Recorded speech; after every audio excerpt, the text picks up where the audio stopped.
Black watch. Excuse the decibel level, but I'm just vibing right now because this day always hit me a little different. Well, not always. For the last 9 years, it's hit me a little different. So I'm in a different space right now, but I'm maintaining. I'm always going to maintain until I don't. Peace and love to the Arbery family. Rest in power to Armand Arbery. A year ago today, he was snuffed out by them race soldiers. I believe all three of them bitches still in jail. Ain't no trials started or nothing like that, but I believe them three hoes still in jail, right where they need to be. Hopefully they in Gen Pop. Hopefully they in Gen Pop and they having some fellowship with some of the brethren on a daily basis. But probably they got them in protective custody. They need to keep them around, so they can go through the trials to get to their tribulations. Because I'm hoping for convictions, but I'm not real confident. I'm not real confident, just in light of what I've seen, in the past. Cold-blooded killings and motherfuckers walk home. But it is what it is. How's the weather? The weather is actually pretty good today in Michigan. I believe we might have hit over 40 degrees. But I really don't give a fuck about the weather because I'm going to move one way or the other. In it. Out of it. How's the climate around you? If your climate is fucked up, it don't make no difference how the weather is. If your climate is fucked up. And a lot of people don't know what this is. Let me just get to it because y'all motherfuckers be thinking I be making shit up, but I'm all about the words. Words get me fucked up out here.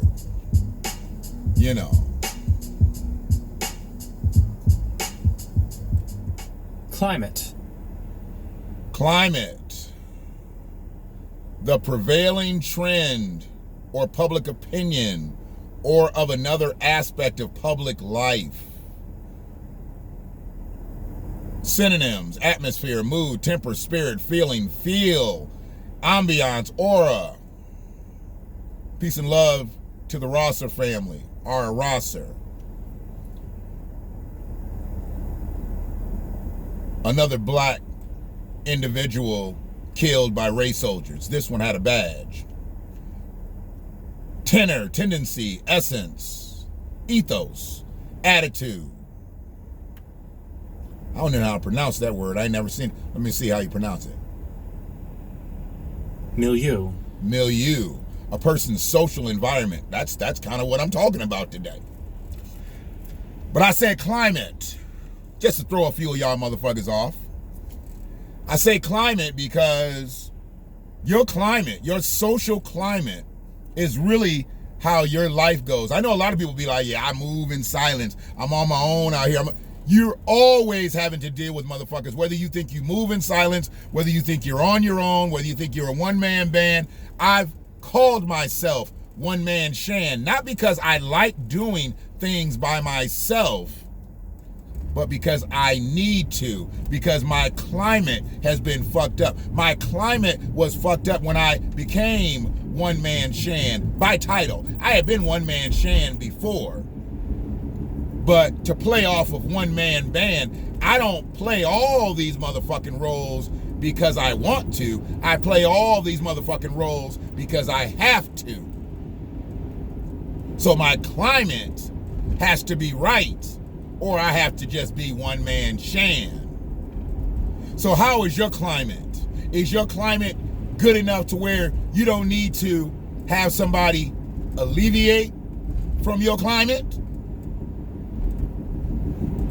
Or you can just take out the beginning and the end. Leave. You would alleviate them, but they need to leave your climate. See, if they're not beneficial to your climate, then they need to get out of your climate.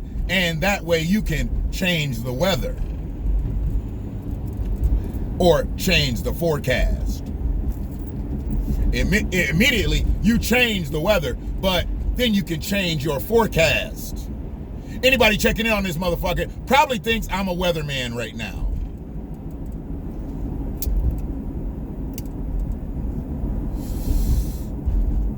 But you ain't gonna never catch me up in no motherfucking strip club making it rain.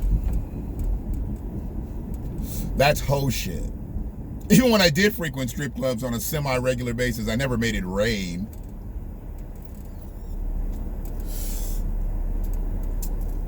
The calamari is always more interesting to me than women in glass slippers. I've been on the other side of that world. Putting garments on the people on the stage, putting shoes on people on the stage. You know, made money. I always believe if I can go in a strip club and come out with more money than I went in with, it's a good day. Most motherfuckers don't think like that, bro. It's all good though. I get it. But where I'm at right now, man, my climate is getting better. I'm having to change the weather so I can change my forecast. But I can't really complain right now with the way things are. You know, I fucked up Dilla by getting y'all that definition. Let's get Dilla back in play. But yeah, I've got to have a good climate. With me, my spirit has to dwell within a good climate. I think anybody's spirit needs to dwell within a good climate. If you don't, your weather's fucked up. And your forecast is dark and cloudy. I'm always on some personal shit, even when I'm being impersonal. I'm out here the way I'm out here, and I'm never going back in. I'm not an out-the-box thinker. I'm an out-the-box liver. I've been forced to be this way.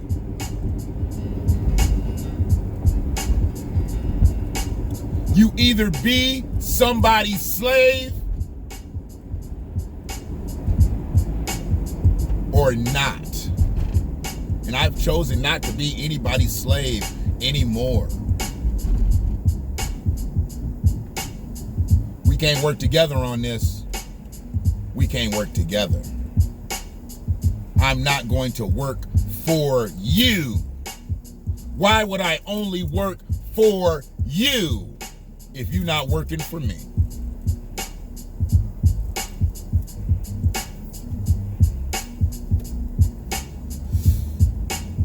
My love for people, it's unbreakable. For an individual can come and go in my life and I not break a sweat. Because individuals have damn near ended me, have damn near ended my family. Not people, just individuals. See, I don't put this on all people. I don't believe all people are fucked up out here. But individuals can make it bad for everybody.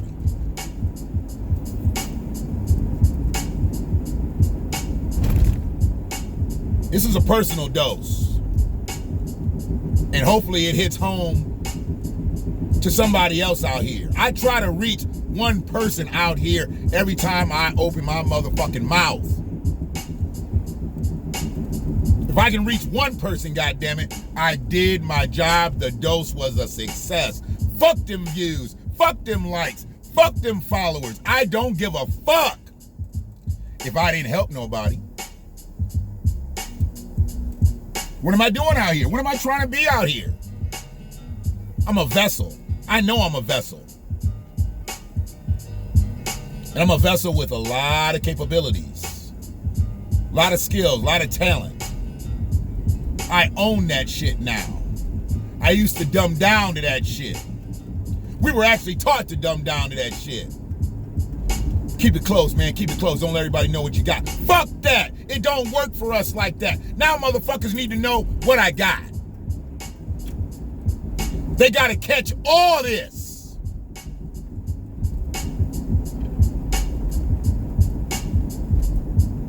And if you out here on some clown shit, you out here on some goofy shit, I'm going to call your motherfucking ass out. Black Americans ain't got no time for no hoe shit. Excuse me. We ain't got no time for no hoe shit. We ain't got no time for no goofy shit. We ain't got no time listening to motherfuckers tell us what we aren't. We need more people telling us what we are. Now that can be good, bad, or indifferent, but I need you to tell me what I am. Don't tell me what I'm not. I already know. I'm the first motherfucker to know what I'm not. Tell me what I am. And if I'm great, motherfucker, tell me I'm great. Don't hold that shit back because you a hater. Don't hold that shit back because you ain't great. Maybe you good. Maybe you very good. You might not be great. But you gonna hate on another motherfucker who's great? I never hate on a great motherfucker. I want that motherfucker to know he's great. Maybe a million other motherfuckers have told him that he's great. Let me be 1,000,001 because he deserves it. Greatness deserves recognition. Y'all motherfuckers laud shit that ain't great. So you gonna tell me you don't laud greatness? You laud detrimental motherfuckers, but you don't laud greatness? What's wrong with y'all? We gotta get it together. And I'm speaking solely to the black faction. I'm speaking totally to the black faction. I can't control what nobody else does out there. I don't know them. I don't know how they live like that. But if they can catch some of this ism, they need to catch it in the face. That's the only way I'm delivering it. Catch it. It's good for your skin.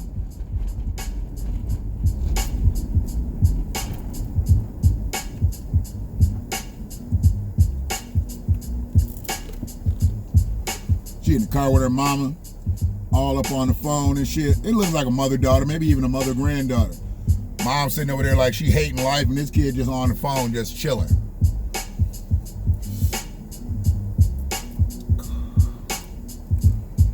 I'm glad them damn phones really wasn't out when I was, my kids was teenagers and shit. They had phones and whatever, but, you get in the car, you in that closed space, man. You either listening to music and you're singing as a unit, or you're talking, goddamn it. Everybody ain't on their goddamn phone. Communicate, motherfucker. We in a steel box with wheels and shit. The least we can do is fucking be a family for 20 minutes, 30 minutes, an hour. Hell, y'all might be traveling. And everybody gonna go to their device at some point. You're never really off your device nowadays. But if you spend all your time on the phone and the people that surround you spend all their time, you're not a part of the family.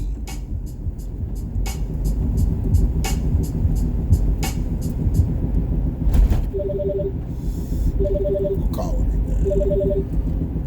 Oh, hold on a second.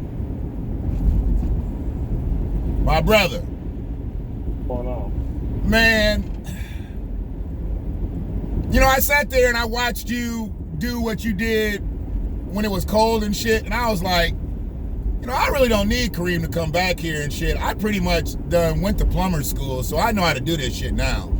So I just went on and fixed the sump pump myself. Yeah, I went to church and I dropped about $100 on the altar and I prayed to the Lord that my pipes would unfreeze. And the water came out and the water flowed. And I plugged the sump pump in and the motherfucker worked. Yeah, like I said, it probably was a line that been frozen up in there somewhere. Man, that shit was hilarious to me. I'm like, wait a minute. So you telling me it was that fucking cold that we couldn't get the fucking pump to work? But we could get it to work from the pump, but we couldn't get that water to push through the pipes, dog. Right, yeah. When we freeze the line, sometimes we're working, we'll freeze the line, and that'll let us work beyond the freeze point. But it'll hold back for a minute. You know what I mean? I got you, man. I got you. Hold the water back. I said, I'm going to call him, man. I told Rex, I'm going to call Kareem and tell him, like, man, I don't really need your services anymore. I kind of know how to be a plumber now and shit. That whole thing about church, though, I had to make that up, too. Because, you know, motherfuckers, they'll put that shit on God in a minute. It must be God that did that. No, nigga, we went above 40 degrees. God ain't got nothing to do with that, goddammit. We went above 40 degrees. Oh, boy. Right. Yeah. Oh, boy. Yeah, I mean, because realistically, like you said, it would have been working. And once the temperature drop had happened, that's when, you was noticing, different problems as far as that. But yeah. Well, good shit, man. I appreciate you. And let me, I'm actually on my video. I just, I had to talk to you, man. Because, dude, nobody even answered the phone during that time. Just want to let you know. And you a homie from, like, back in the day and shit. And you just, you could have played me like other motherfuckers played me. But you answered the phone, dog. And here's the thing. I know who you are, and I know the solidity. But, nigga, when you actually impress Ray, when she she's like, he's a good guy, because she done seen some motherfuckers out here. But when you impress her, she's like, he always comes when he says he's gonna come. If he's not gonna make it, he says he's not gonna make it. She's like, you just need more friends like that. And I was like, you right. I'm old as fuck and got 7 friends, 3.5 of them I can count on. Right, I mean, we get on right now, but like that, good people attract good people. So I mean, that's all, man. That's word, man. That's word. So, but no, I mean, I appreciate you, man. Get on with the rest of your day and shit. And that thing that I told you that I put up, I'm on a ban right now from Facebook. So that thing that I put up when I told you I want to get the brothers together and everything, I'm gonna start sending out text messages. I ain't gonna send no groups right now.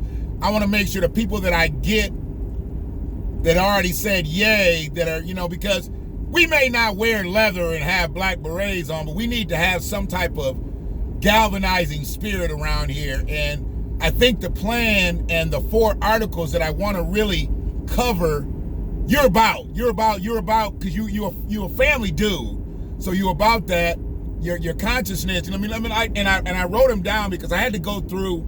I'm driving and shit, but I'm looking on my shit. Hold on one second. That's not what I wanted. Cut that out. Bam. Here we go. So, I really want to function on housing, nutrition, education, and apparel. Now, we know we use other words for housing, nutrition, education, apparel. I did that. I did the global terms because there's shit we want to dig into regarding all these things. And I think that starts with us, with our people. I mean, I know that there's some things, and I don't mean to make you part of my whole video, but here's the thing. You got brothers and sisters out here that literally are upset about Ann Arbor, about the way they treat black people with housing. But essentially from 1970, when I was born, to now, 51 years later, Ann Arbor's only lost 1,500 black people in total. And most people don't know that, because in 1970 there was 9,000 black people in Ann Arbor, and now there's about 7,500. And people don't realize that number is very small in comparison. Now, Ann Arbor was at 100,000 people in 70. They're at 117,000 now. Seems like a lot more people, but because of all these little townships and this and that, they only count Ann Arbor numbers. They don't count them little surrounding areas that we consider Ann Arbor, and that utilizes Ann Arbor for all its resources. So that's why Ann Arbor seems like it's bursting at the seams, and the University of Michigan continues to pile on more students. So when they're here, it is a lot more people here. And they do congest the city, and they do different things. But bro, people don't understand. We're only talking about 1,500 person difference from 1970 to 2021. So I really can't get into a fight about that. What I want to get into debates about is, why are we having a problem living in Ann Arbor? And that's based on our economics. That's not based on the fact that Ann Arbor just don't like black people. No, black people just got priced out the game in many ways, where they couldn't stay in Ann Arbor. So people have to start to attack the real shit. You know, I mean, we can say Black Lives Matter, Black Lives Matter, Black Lives Matter. But do they if they allow things like this to happen? See, I want to dig deeper into just chanting and marching and being rhythmically in sync. I want to be more, you know, proactive. So I'm on some shit with some city council people in Ann Arbor, man. I guess the mayor been cutting a fool for years, dog, and I didn't know. I didn't really know until these last couple of years that this cat is out here cutting a fool with us. And so I got to deal with that. And huh? Is that who it is?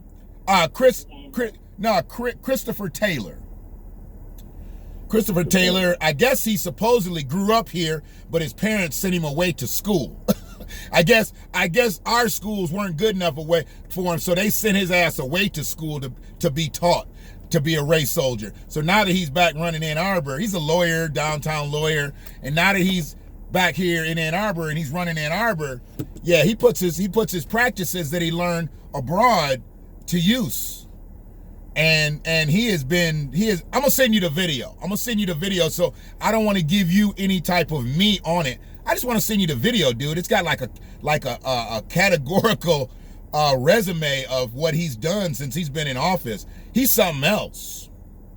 He's something else. He's something else. Like he SUMPIN something else. Like he's something else, dog. He a different cat. I didn't even realize it because you don't hear much about the mayors. You know, you hear just, you know, about maybe people, city council, this, that, and the other, whatever. But the mayor of Ann Arbor has been sinister. I mean, he called what happened to Ara Rosser, he called that justified, said that there was no criminal intent, and then doubled down on it and was a part of that motherfucker got promoted, dog. That cop got promoted. Endorsed the promotion. Killed the lady over there on the west side. Right? Yes, sir. Yes, sir. And it's a trip, dog. It's a trip. So where I'm at now, I don't want to attack. I can't attack white people, but I can. If I have to use the word attack, I will attack a white individual who is detrimental to black people. Because see, what you can't do is you can't be detrimental to my people and I don't do nothing about it. If it's on my watch, I got to say something. I got to do something. I got to be whatever I can to help you stop. Because I've often said, today is the day they killed Ahmaud Arbery. And right. When I said about George Floyd was, because Ahmaud Arbery didn't have a chance. But what I said about George Floyd, I guess it was a young person who was filming that the video that's gone viral, all over the world. But there was other adults around, right? There was other adults around when George Floyd was getting snuffed out. Here's the thing. What if somebody would have just ran up on Chauvin and to the point where he'd have not knocked off balance and he would have got up off of George Floyd's windpipe? So then George Floyd survives. Now, I'm also possibly putting somebody in harm's way, like maybe what if they'd have got shot? But I don't think he would have pulled his gun. He didn't pull his gun on George. There was 3 other officers there. But what if you could have took the officer that was blocking Chauvin and pushed him and made Chauvin's knee just come up off of George Floyd's neck for like 2 seconds? He survives, right? He survives. Yeah. Because that's what it took. It took him that to kill him. I think they said he might have went unconscious in maybe 6 minutes. People that have really dissected it and seen the fight being over and all that. But let's just say if somebody initially runs up on that cop, and cops have to feel uncomfortable to do shit like that right in front of us, being filmed. You know what I'm saying? I mean, they gotta feel uncomfortable. That motherfucker was comfortable doing what he did, dog. He was comfortable, and then he put his weight on it. He put his weight on it. You saw him lean forward like, I'm putting more pressure on you. What if somebody been able to knock him off his square and he'd had to get up off his windpipe? That brother survives. I don't know what type of physical condition he would have been after, but he survives. You know what I'm saying? It would have been one less dead. But we're here. And everybody wants to talk about things, but they don't want... You got to go to the root of shit. Fuck Chauvin in the grand scheme of things. They're not going to convict him of first-degree murder. He's not going to get the death penalty. He's not going to do life in prison. So fuck it. I don't even care anymore. and so many have been killed since him. What I care about is, let's not just change the Derek Chauvins, let's change those chief of police, let's change those police unions, let's change those mayors, those governors. You got to go to the root of the problem. The root of the problem didn't start with Derek Chauvin, it started with the person who employed Derek Chauvin. Yeah. And that's what people need to understand, man. I mean, you know, I just cooked your grits like 3 times. You was like quick grits, and I cooked you like them old-fashioned grits. My fault. I get on a roll with this shit because my passion, man, for our people is just, it's crazy, dude. And it's just a weird time for me, too. 23rd was when I had all that shit go down with my daughter and everything. So February 23rd ain't nothing but straight up ass in my life most of the time. And then when that shit happened last year with Armand Arbery, I'm like, oh boy, one more think about on the 23rd, you know what I'm saying? One more thing to fuck and have to deal with on the 23rd. But man, real shit, I just appreciate you. I appreciate what you did for me, for my family. You know, like I said, it means something when my girl has confidence in a motherfucker. She done met a lot of people in my life. And she know there's some no-count niggas in my life. And it's unfortunate because she just something like, that person's not good for you. That person's not good for you. When she say somebody's good for me, when she says somebody's like, you know, like they real, I take that shit to heart. Because it's hard to pass her motherfucking judgmental ecosystem nowadays. She been fucked over just as many times as I have. So we put our collective fucked upness together and we make a goddamn good ass team. You know what I'm saying? And oh yeah, it is what it is. But nah, bro, I appreciate you. And just do what you do out here, man. And I know you swerve in a lane that can be quite political and could get racial. Don't let none of these motherfuckers, you know, rock your crown, dog. Telling you, you know, you got skills, you got a personality, and most of all, nigga, you black. You black, so you are the most resilient people on this planet. So can't nobody rock your crown, man. I'm trying to tell you. You know, they don't want to think that we're royalty, but they need to understand that we kind of are in this bitch. Because without us, they'd still be walking around in loincloths with fucking, you know, man-made batter rams hitting each other over the head to do business. We brought civility to an uncivil situation. So it is what it is, man. It is what it is. But I appreciate you, dog. Just keep doing what you do. And you know, if there's anything I can ever do for you, just, you know, you got the number, man. You got the number. Hey, I appreciate that. Yeah. Thank you. I mean, real shit. You just there's very few real ones out here anymore, man. It's unfortunate. But you know, I salute realness where it is. You know, I have to, because hell, if the shit goes down, I need to know who the fuck I can count on and who can count on me. That's all I need. If it goes down, I'm hoping it never goes down, but if it goes down, bruh, I need to know who can count on me. And I need to know who I can count on, and we go from there. But yeah, let me let you get up out of here, dog. You were real. You were real when you could have been like, oh man, this my girl on the phone, bro. Oh, I gotta go. But you stayed there and listened to my rant. So I appreciate you, man, on that strength alone. But yeah, be safe out here, and shit, I'm hoping for some more good weather and shit. All this shit needs to unthaw so y'all can really get at it the way you need to. Right. All right, bro. Well, I'll talk to you soon. They've been hitting me up with overtime. Oh. Lately, Oh man, well shit, get that money, bro. Get that money. Right. And then you take that long ass vacation when it's time. Right. All right. I'll holler at you soon, man. Appreciate you. All right. All right. You, brother. One love. I kind of took over the video, you know. But that's the Black Watch. Because I'm a black man. And I watch shit. Peace and love to everybody that watches this. And motherfuck the ones that don't. One love.